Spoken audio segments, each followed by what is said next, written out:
Hey guys, welcome back to Joe Yo. This is, I guess we could call it season 2, but it's not really a season, It's more of like chapters. And in this set of chapters, this unit, I guess you could call it, of podcasts that we've been doing the last few days, they've been called What a Tangled Web We Weave, Part 1, 2, 3, 4, 5, and so forth. This unit is basically just going around what ways in which the towns and communities of Johnston got established, and just some background, things that really a lot of people here don't really know unless you have either grown up around that place or you've done the research. In my case, it's both. And so today there's no story like what we had with all the railroads that are going to be the foundational points like we had in part 1. It was set up about Washington Duke and his family, and then we went into the town of Anger and the connections there, and then we also have the towns of Dunn and Irwin and Coates, which none of those are in Johnston, but they all connected in Johnston. So, and really one, you couldn't really have had one without the other one. Whenever you start talking about Selma and Clayton. And so today we're moving into a couple other places. There's no Washington Duke here. There's no marrying ambassadors in this one, but still there's some pretty good stuff in this one as well, because this one is going to be, is really all about Johnston County's twin cities, or twin towns, I suppose you could say. Minnesota, the state of Minnesota has two cities, St. Paul and Minneapolis, that are called the Twin Cities, and there are a few reasons for it. They have a big old baseball team and whatnot, but Johnston's twin towns doesn't have a dedicated baseball team, and definitely not cities. But they are twin towns, literally, quite literally being born on the exact same day, or at least chartered on the same day, and for the same reason. And since we've been talking about the railroads coming through, really the railroads in Johnston County, there's really just two towns in Johnston, two communities in Johnston that do not owe their complete existence as towns to the railroad. And those two are going to be Princeton, which is arguably the oldest town in Johnston, and the other one is Smithfield. Both of those being mid-early 1700s. There are no railroads back then.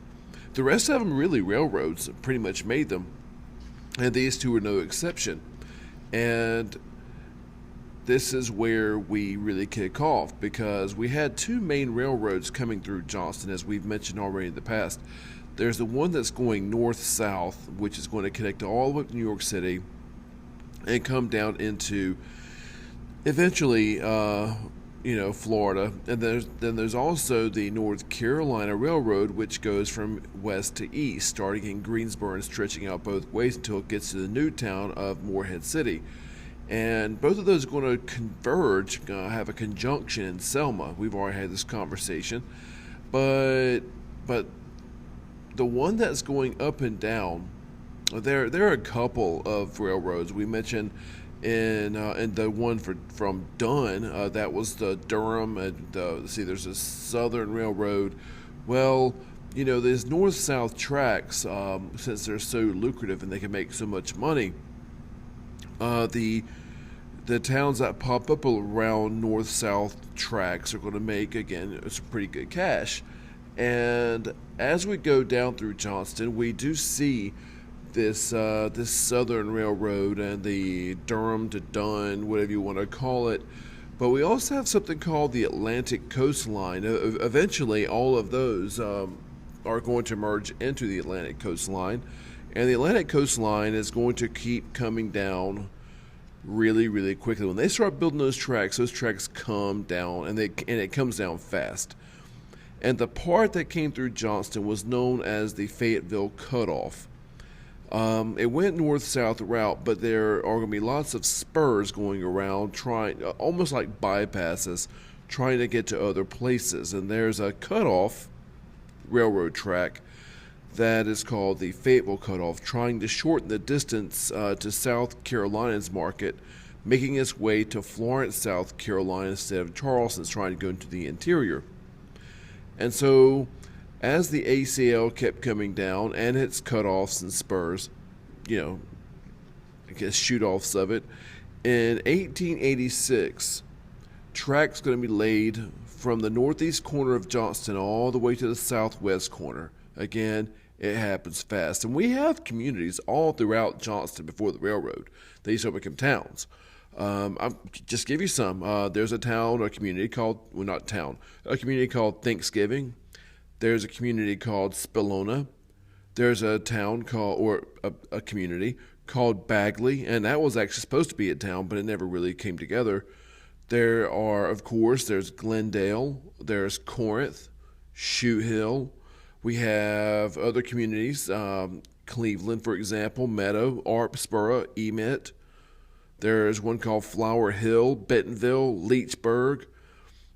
And there were so many communities. Again, not that many people living right there around them. I mean, but they tend to be on transportation networks or crossroads, and these communities are typically going to be again like transportation junctions. And as these trains come by, they've got to stop and have depots every now and again for refueling or to pick up more stuff.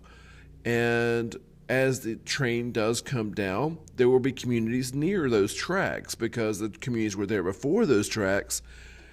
And the railroad companies really generally didn't care if there was a community nearby. Their concern is laying straight lines because they need to save construction costs and, fuel costs. And there were sometimes exceptions. Sometimes there were. In the case of Dunn, for example, in Harnett County, there was an exception.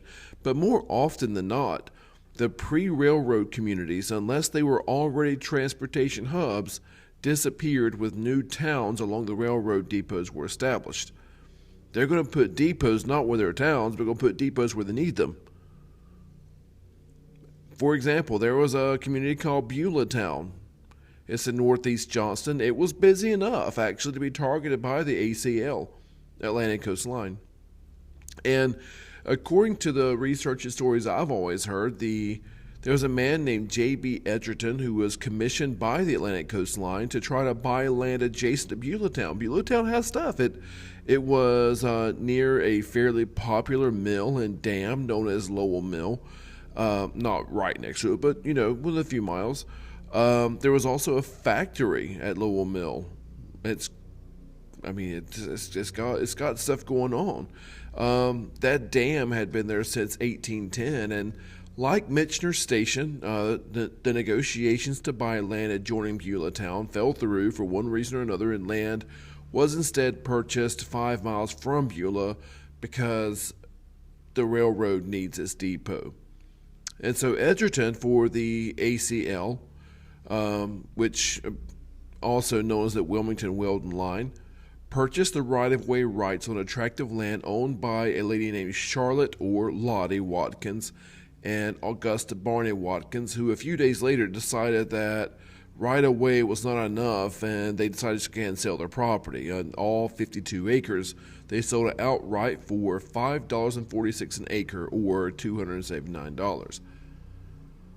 So when they sold the land, the ACL, or the Wilmington-Weldon Railroad, sent an official to continue buying land and supervising the laying of tracks to make sure this thing happened right.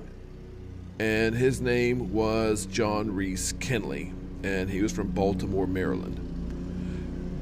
And so, of course, when the town does begin to pop up down the railroad, and you need a name, this town doesn't really technically exist before Mr. Kenly starts making things happen, and so the town of Kenly is born.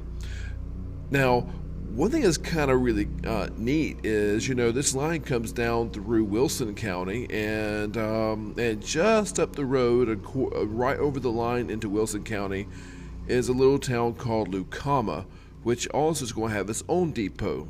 Now, it got its name from Josephus Daniels, according to the legends. He was from Wilson County. He's a Wilson County native, and he was also the founder of the News Observer. And apparently, there's a little disagreement here. He was seeing three sisters romantically at the same time. And legend has it that Borden was their last name. One of the stories about this is that their names were, I will make sure I get it right, Lucy, Carrie, and Mary. And so therefore, naming this town, comma, is L-U for Lucy, C-A for Carrie, and M-A for Mary. I don't know how much truth is in that, but that's what the story was. And one of the stories around Kenly is that a man named J.H. Stansel had big dreams for this place. We're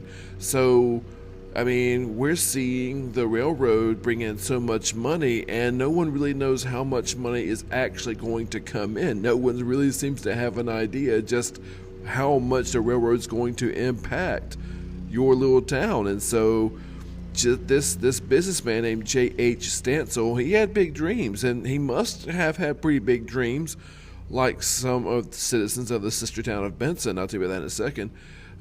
He thought that Kenly was destined for greatness and became the first proprietor, the first business in town. But it wasn't just any business, though. He, in 1886, dreamed up that Kenly could be an emporium of merchandise. He's going to design and have built a massive building for all kinds of businesses, merchandise, a bar room, a post office, dwelling quarters. My man dreamed up a shopping mall before there was such a thing. And he built it, but of course it didn't turn into the emporium that he probably dreamed about. So, what about Kenly's sister town? Kenly's sister town is going to be called such because they were born the exact same day. They got a charter the exact same day, and because of the same reason. Now, again, communities were around there, but that does not actually mean that those communities are going to be part of the railroad network. Now, Benson is going to be actually called named after a man not attached to the railroad whatsoever. In fact, this has its name a little bit before railroad. It's named for a man named Alfred Monroe Benson. They called him Mem. He bought some land, 402 acres, as a matter of fact, in 1874 from a man named J. Green Rayner, except it's not spelled R-A-Y-N-E-R, it's R-A-I-N-E-R. And he built it along the Smithfield-Fayetteville Road, running roughly along modern-day 301. And he bought this land to try to sell parcels of it. He didn't want to farm it just himself. He wanted to sell parcels of land along this road to farmers so that they could get their crops to market pretty quickly, go up and down. He thought that, if anybody's ever been a farmer or a gardener or something like that, you want to try to buy land, you always know the roadfront land is always the best. And Mr. Benson knew this too. So he starts selling this land, and he sold land to farmers who wanted land beside the road. Roadfront property is always more valuable. And when the railroad project made its way down through this little community, when it did in 1885, railroad officials negotiated right-of-ways with some of the farmers who, like Lottie Watkins and Beulah, soon began to say, I'm just going to sell the land because they knew things were going to change. And it only really took 2 years for this movement to blossom into a real town. And 2 years after the railroad tracks are laid, we're going to see this town of Benson get chartered on the exact same day as Kenly, which the birthday is March 7, 1887. Now, there was, again, a community there before, but this is going to change things. Now, legend has it that Mr. Benson himself had the first buildings built with wood from neighboring forests and nearby lumber mills. And the way Benson looks then, this railroad track is and the depot that's going along with it. I mean, this ACL was started in 1830. It's one of the oldest. Connected Petersburg, Virginia, all the way to Weldon, North Carolina, and then Washington to Wilmington on a direct line, but then eventually all the way back into Tampa Bay and Fort Myers. And on this road, like I say, it was Rocky Mount, Wilson, Lucama, Kenly, Micro, Selma, Smithfield, Forks, Benson, Dunn, Godwin, Wade, a little place called Beard, which no longer exists, in Fayetteville. Well, he had all these first buildings built around the railroad tracks and built with wood. But it seems like, again, one of the legends is that, trains go down steel wheels go down steel tracks. And when you have wood buildings right beside steel tracks, if a hot piece of steel gets kicked up, it won't happen. I mean, really, it's not too crazy to think that some of that hot metal might hit some of that dry wood, and that's exactly what we see happen if the legend is true. And 9 years after Benson's charter, most of the wooden buildings that were built were burned, and they had to rebuild, and that's going to really mess up their commerce. And that would be a pretty bad situation, except 9 years after that, in 1903, there's another fire. And in the same year, there's another fire. Benson goes through 3 fires in less than 20 years, and all the original buildings went up in flames. And so, Benson quite literally burned to the ground. Like, gone.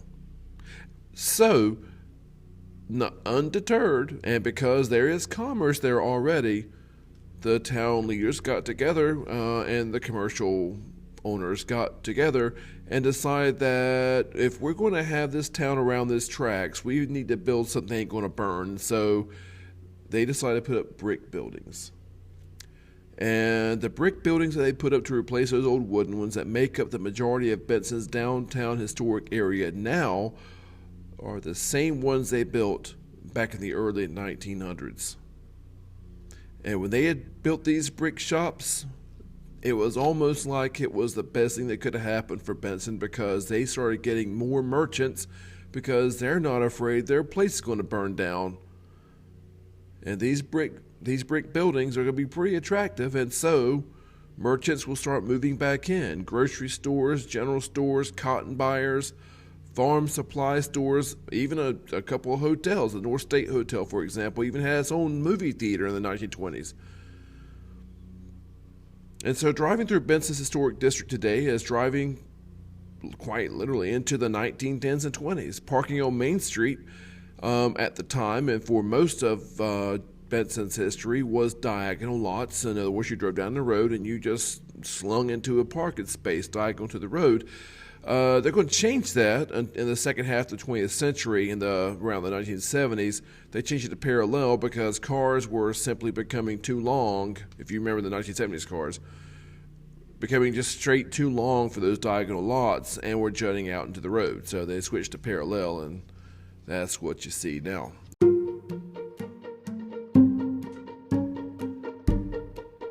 And so Benson and Kenly, even though they look a little bit different, born the same time, same reason, same depot, and you'll hear more about those as we go along. Benson and Kenly, right there, and next episode coming next few days. Hope you enjoy it, and we out.